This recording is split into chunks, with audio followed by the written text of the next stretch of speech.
ইমান বেয়াকৈ এক্সিডেণ্ট হ'ল গাই চাওক গৰু পোৱালিটো আছে ইয়াত হয় না খাই লৈছে না গৰু এতিয়া মানুহৰ জীৱনৰ কথা আছে না বৰ বেয়াকৈ এটা এক্সিডেণ্ট হ'ল দেখিছে নাই এই দৃশ্যটো চাওক চাওক দাদাজনৰ গাড়ী চাড়ী ভাঙি অৱস্থা নাই আৰু এই মোৰো চাওক বহুত ছাল পাগলি গ'ল হয় নহয় নহয় এইটো কথাটো মই মানে কি গৰু গাড়ীটো এনেকৈ ৰাস্তাত আহিলে মানুহ অলপ সাৱধান হ'ব লাগে এনেকৈ নহয় নহয় এতিয়া ইমান লাহে আছোঁ বুলিহে এতিয়া আমি যদি বেছিকৈ হ'লোঁ হয় এতিয়া যদি আমি বেছিকৈ হ'লোঁ চাওক ৰাইজ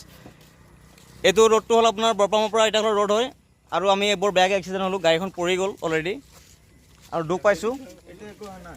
দুখ মানে ভালেমান পাইছোঁ এফালেও পৰিলে তো এইবিলাক ঘটনা মানে হৈ থাকে এতিয়া আমি ভাগ্য ভাল কপাল ভাল কাৰণে বাচিলোঁ এই গৰু গাইবিলাক মানে অকণ সাৱধান ৰাখিব লাগে ৰাইজে এনেকৈ নহয় গৰু গাই ৰাস্তাত বন্ধা গৰু গাইটো বন্ধ হ'ব লাগে এই ৰাস্তাত গৰু গাই বান্ধি চাওক কোনে চাওক মোৰ চাওক আপোনালোকে এই পেনত চাওক গোটেই হৈছে দৃশ্যটো দেখাই দিছোঁ মই গৰুটো কাৰ আছিলে গৰুটো গ'ল অলৰেডি গৰুটো গ'ল কিন্তু বৰ বেয়াকৈ দুখ পাইছোঁ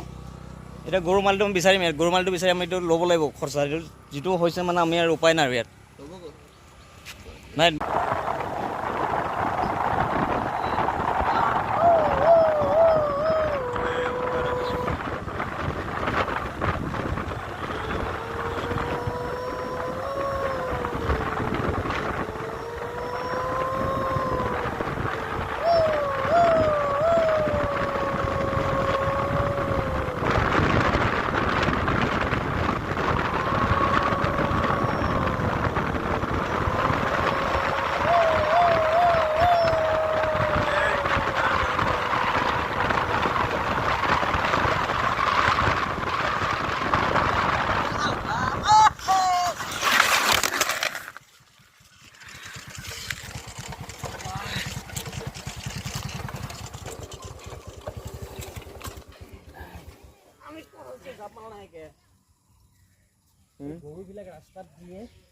তুমি মানে ফেলে দিলে তুমি জাপ মাৰা নাই আমি জাপ মারিলে না